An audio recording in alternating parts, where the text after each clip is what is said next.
Let's bring in the chairman of the Democratic National Committee, Jamie Harrison. Mr. Chairman, great to have you with us. A lot to talk to you about, including the vice presidential debate tonight and the state of this presidential race. But you're a South Carolinian. You've been through these hurricanes. The swath of destruction we're seeing now from Florida up through Georgia and the Carolinas and into Tennessee. What are you hearing from your home state? Well, I was just back home, and Willie, it breaks my heart. I have so many family and friends in Georgia, Tennessee, Florida, South Carolina, North Carolina. I was just telling you all, we were planning to go to Asheville to Omni Grove for Thanksgiving because my wife we didn't want to cook. We wanted to go there and hike and with our boys, and it just breaks my heart because we spend so much time there, and there's so many good people in those communities, and they are desperately crying out for help. I had some good friends who lost their home burned down. Thank God they were able to get out of it, but it's devastating in so many ways, and I just hope that we can put partisanship aside and just help people. Just help people. And Donald Trump, I'm talking specifically to you. Let's put all this noise aside and let's just focus on helping these people who desperately just need their brothers and sisters to be good keepers of them. I think the good news is the adults are doing exactly what you're saying. President Biden is in fact talking to Governor Kemp in Georgia, and they're doing the things they have to do. Donald Trump, of course, has to make political hay by telling outright lies. Yeah, it's just so sad to see. We just all need to roll up our sleeves and help in whatever way that we can. If it's sending money, if it's volunteering, folks, let's just focus on helping these very, very good people. I remember Hurricane Hugo that hit South Carolina. I mean, we didn't have electricity for 3 weeks. I, as a kid, thought it was fun when my mom said, well, we're going to barbecue every day, right? I love barbecuing, but the fact that you didn't have gas, you didn't have electricity, it's hot.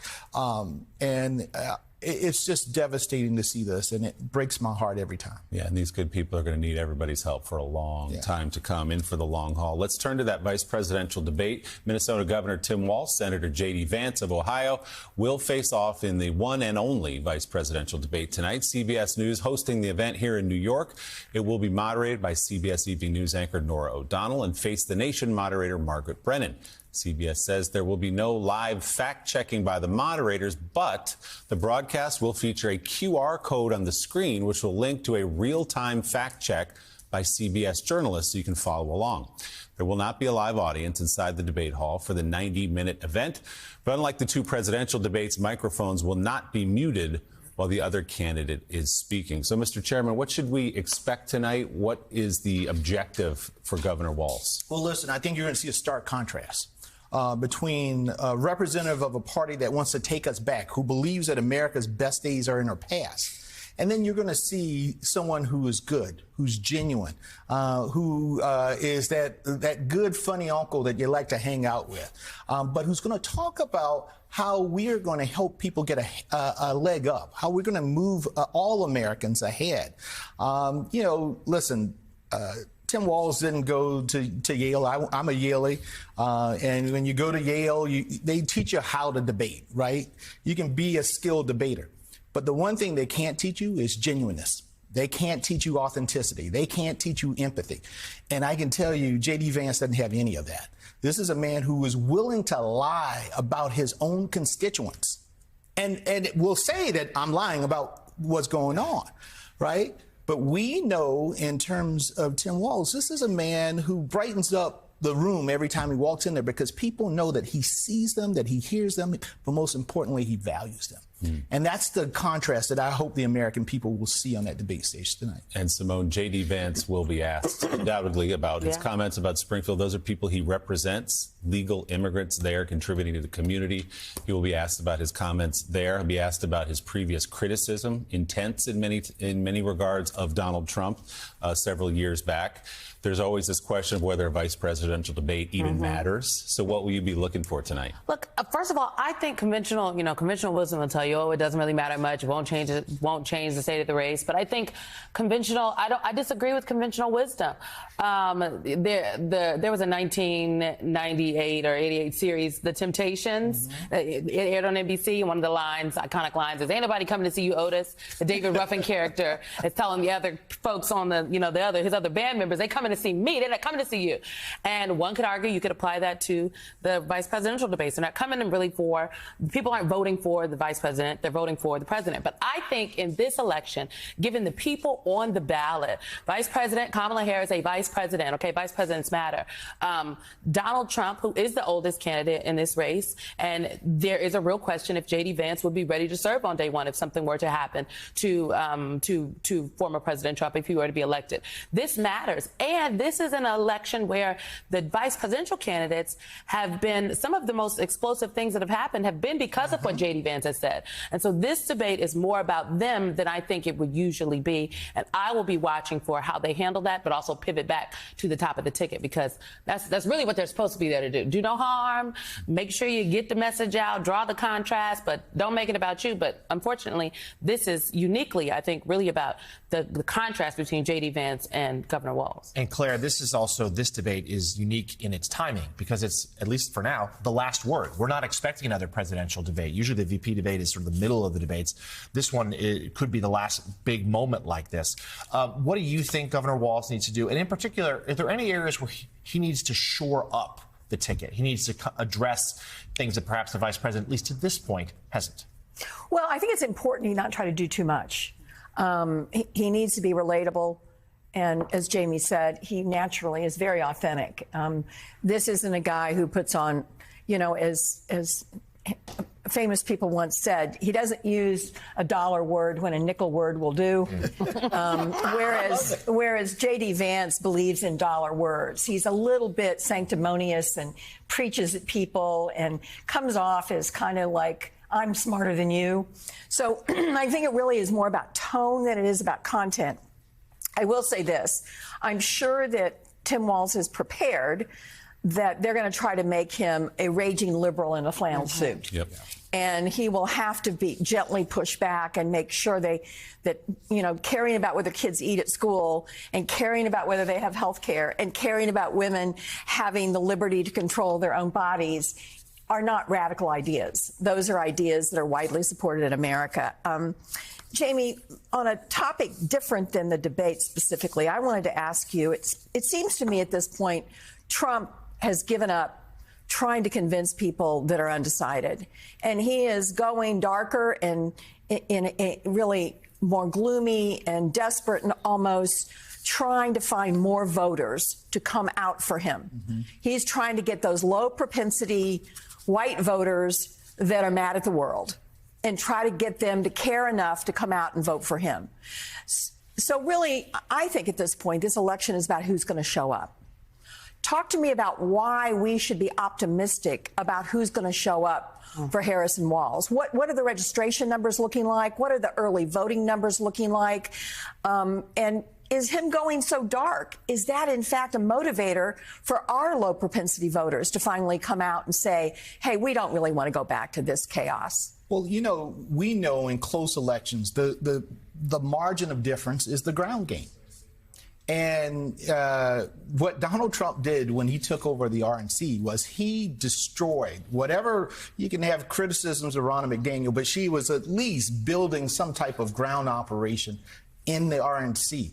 All of that disappeared because he just gutted the whole process, and he shepherded out to third-party groups, which third-party groups are helpful on the margins, but they don't do what is necessary. Look at what we're doing at the DNC right now. I just announced that and Howard Dean started the 50-state strategy, but the first time in one election year, we have given grants out to every single state party, even in our Democrats abroad in territories. We have a ground operation that we have been building for the last 3.5 years that is strong and only getting stronger. Thousands of volunteers signed up when Kamala Harris became the nominee. In Florida, we're now at 50,000 new volunteers. In North Carolina, similar. In Pennsylvania. And we have the apparatus in order to put those volunteers on the ground, making phone calls, out there pushing people to the polls. And so I feel really, really good about the difference that we have there on the ground as compared to the Republicans. I don't know what they have. The infrastructure matters. That's how you win elections. At least back when I used to do elections, that's how you won them. We had Dan Cannon on from the Harris campaign on our show on Sunday, and he talked about just that, the infrastructure and whatnot. But I can't help but think about the women that Melissa Murray and I talked to, some of the women for our special, Black Women in America Road to 2024. And these were millennial Black women, the oldest millennials this year, 44, the youngest millennials are 27. These were mid-age millennials, folks that are my age. I'm 34. And they said that they understand the stakes of this election, but they don't know if they're going to vote. And what struck me in our conversation with Dan, in our interview with him on Sunday, is that he said, they were doing mobilization and then persuading those people that need to be persuaded. There are base Democratic voters that need to be persuaded. What are you all doing? Are you concerned? Because they said their internals are tight, if not a little running behind. This is going to be a tight election. It's going to be a tight election, and you have to persuade everybody because it's a choice for every single group.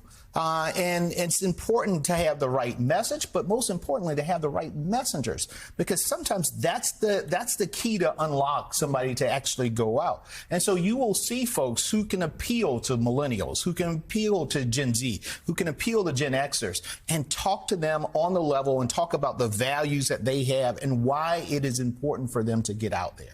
So you will see this massive, many of us are already out there. I'm 5 states this week, but a massive turnout effort where we are talking with folks about the things that are important to them and figuring out what is the trigger. Maybe it's not you go to vote for yourself, but maybe you're going to vote for your grandma because you want to protect her Social Security, Medicare. Maybe you're going, if you're a husband or a boyfriend, you're going to vote for your girlfriend to make sure that she has reproductive freedom and control of her own bodies. We just had a story in South Carolina, in my hometown, where a young girl, 23 years old, junior in college, was arrested for homicide because she had a miscarriage. That is the America that Donald Trump has now created, where you have to, as a woman, a young woman, have to be concerned that you may get arrested if you miscarried your baby. I mean, that is the post-Roe world, and that is what people have to understand that is on the ballot this November. Katty Kay has one for you, Mr. Chairman. Katty? Chairman, there have already been dozens of lawsuits preemptively launched, particularly by Republicans around the country, looking like it's already being set up to contest the results after November the 5th. What are you doing from your side to prepare for that onslaught of likely legal challenges in the event of a close election? Well, listen, we have a cadre of great attorneys, Mark Elias and a whole lot of other folks who are doing the work and have been for a long time now. We built the biggest voter protection program in the history of the DNC.